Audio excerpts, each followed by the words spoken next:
Hello guys, তো দেখো আমি আর কি স্নান করে পুরো রেডি হয়ে গেছি। একটা হোয়াইট কালারের ড্রেস পরেছি।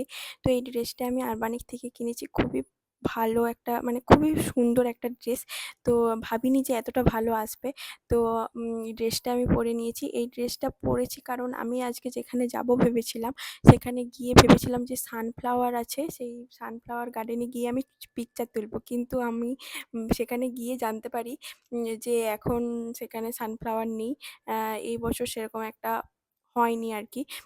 তো আমার পুরো মনটা ভেঙে গেছিলো। কিন্তু আমি ভেবে গেছিলাম যে এই ড্রেসটা পরে গিয়ে ওখানে একটা অনেক ভালো, ভালো ছবি তুলবো। তো তার জন্য আমি রেডি হচ্ছিলাম খুব সুন্দরভাবে। কিন্তু কি করব, ঠিক আছে পরে নেক্সট টাইম হবে।